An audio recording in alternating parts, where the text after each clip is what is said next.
Hello and welcome back to the Cosmic Cultivators. Excuse the squinting, the sun's actually out today. Yep, for a change, but it's still kind of cold. And I got my Morin face on. Yuck. So what are we doing here today? Today is tomato day for us. We're going to be planting a lot of tomato seeds. And the way that we are doing it was actually learned last year by one of our captains. Captain John at Willow Grove, the slimy jellyfish that he is, taught us the slimy way of planting tomatoes. And we liked it so much, we're going to go ahead and do it. So not only is this a way to plant your tomatoes, this is also a very easy way to save your seeds for the next year, which is why we really appreciated it.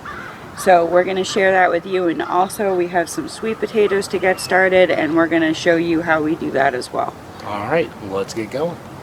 You'll see here we have a combination of seed starting mix and some soil mix apparently, because there's just a bunch of sticks and Rocks and everything else in there. Apparently it's going to be a hard year to get this stuff. Anyway, so good stuff anyway. What we want to do here is get this wet, not sopping, but you just want to, you know, start the procedure. That's good. Mix her in. Stop. We have a very distressed chicken in the background. We have one hanging out under the table with us, and the other one's looking for her all crazy like. Yeah, because they continuously think we have food for them. I think they're just trying to move into the coop. Yeah, they're bunch of squatters. Speaking of that, we got a lot done on the coop yesterday. Well, a decent amount, I guess. And that's coming along pretty good. Alright. Can't wait for it to be all done and have chickens in it. Absolutely. Because chickens are becoming my best friend. I mean, I got one under the table with me. Alright. Go ahead. What we're going to do is load up these cups and we'll get right back to you. The shovel.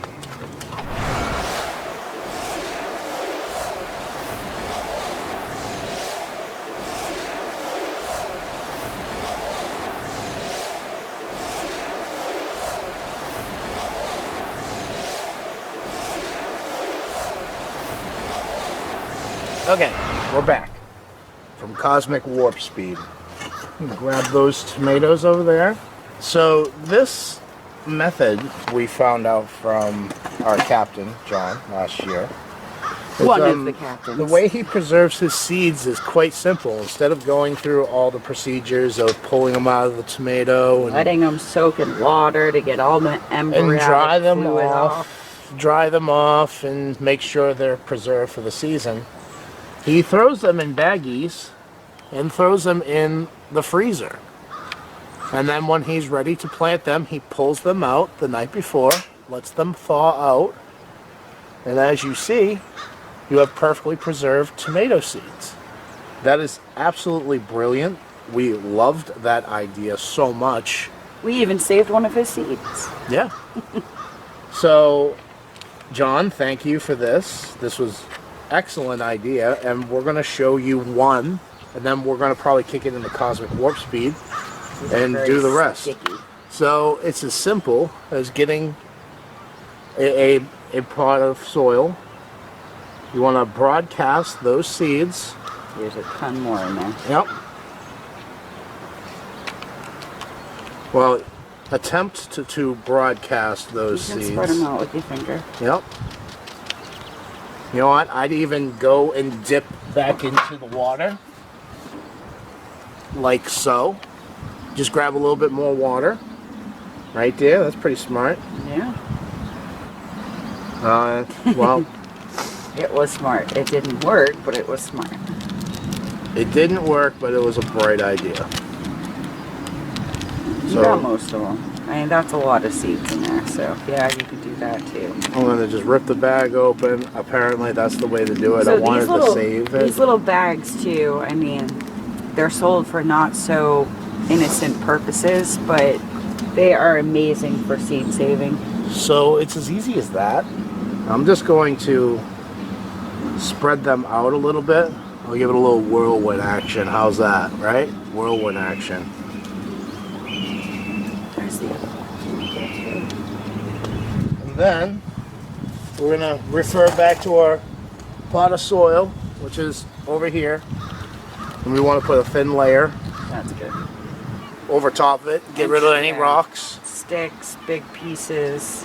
Let those seeds have the easiest possible journey up.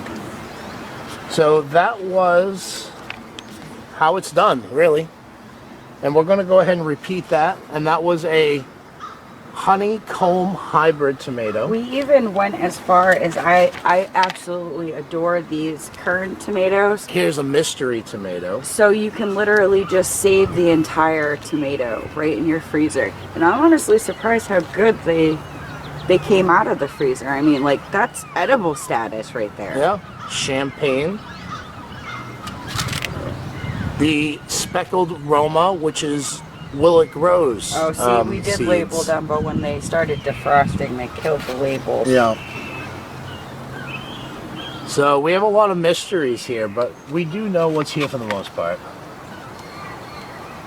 So as you see, we have a pot for every. So that's definitely a bigger, you can tell by the seeds too, usually the size of the tomato. Every tomato seed. So we're going to go ahead. Yeah, except for that one. I will go grab another. So we're going to go ahead, kick it into cosmic warp speed, and get this all done.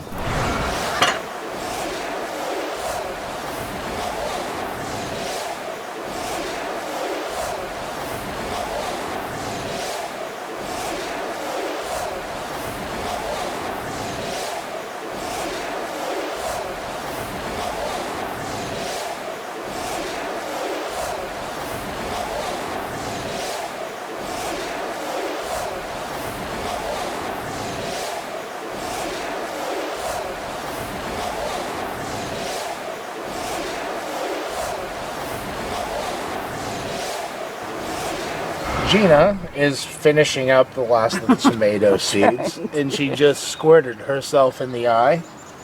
No naughty puns out there, family appropriate. So what she's doing is just basically pinching the little currant seeds like an exploded water balloon into the soil.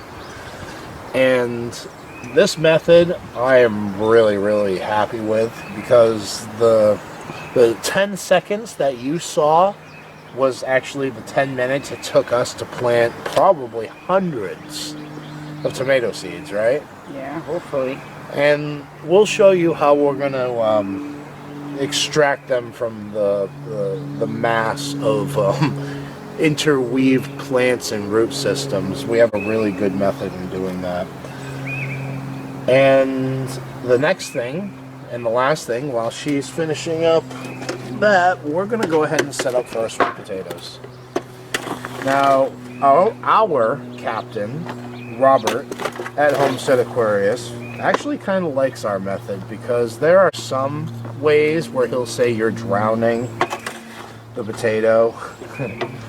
And we agree with him. We have tried both methods, to be fair. Yeah. Our first growing season, we tried the water method, and it did nothing for us. Yeah. I mean, eventually it did. I got one single sweet potato slip after, what, 4 months? Something like that. Something like that. So what you want to do is get yourself some organic sweet potatoes. Anything with a nodular? I don't know. It doesn't matter. As long as it's organic, you're good to go. Well, if you find anything with a node, I mean, node. If you can find an older potato, obviously it's, more likely to sprout like white potatoes, but yes. So I don't think it matters in the great scheme of things, as long as it's organic and not covered in pesticides. We are simply just going to do this, everyone.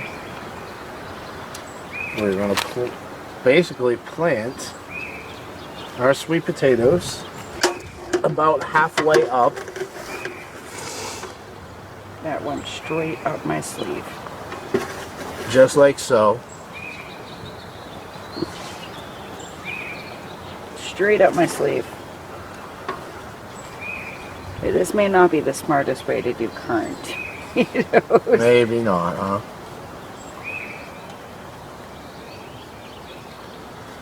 And just like this, right, dear? I'm going to pack that in a little bit. You want even less soil than that. Well, see what I'm doing? I am packing the taters in place so that way the roots and the vines that come off of these will have a good base to grow out of. I'm gonna go rinse my hands real quick Okay. because I have tomato all the way up my Now I'm arm. going to get out of the sunlight. And basically our final step on all this is just giving it a quick water. Now the soil is going to absorb most of that water. Robert, don't worry, buddy. And we're probably going to let this set for quite a while, huh, dear? Probably just set it aside for a few weeks before we check on it again to water it or whatnot. It doesn't take a lot of effort, is basically what we're trying to say here. Just as long as it gets sunlight or artificial sunlight. I was gonna say even that, like we grew tons of them on our kitchen table last year with no artificial sunlight, no real sunlight. They just started going crazy. Yep. So it's a very easy process, and you know, most vegetables just want to do what they want to do anyway, which is grow, reproduce. And then the same thing with all of our tomato. Oh yeah, we'll probably start seeing sprouts for those, but probably within a few days, I would say. Yeah, a couple days.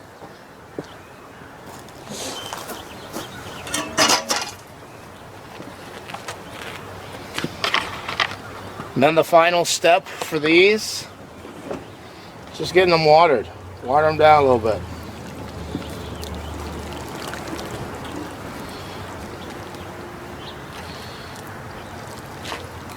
Just like so. Anything else, dear, we need to add to this? I think this is a great method. It showcases how easy seed saving and gardening really can be. There's really not a whole lot of effort that went into all of this. No, not a lot. We got a tomato out of the garden, threw it in the freezer, or its insides in the freezer, Yep. and yeah, pulled them out when we were ready for them. So, John, Thank you. thank you for this tip, because yeah, anything that makes gardening a little easier, we'll go with. Yeah, and this was such an easy process. It took us all of 20 minutes. I think it took us longer to set up for this than actually planting. Yeah. So, that all being said, hopefully you learned something, or, you know, maybe you didn't. Maybe you already knew how to do this. Maybe you already knew this, like John. But definitely a great method. You can see the results from his crops last year on doing this. I really love the broadcast method too, because it gives you your pick. You can pick the strongest plants to survive. Yeah, the optimal plant. That all being said, peace, love, and happiness. See you next time.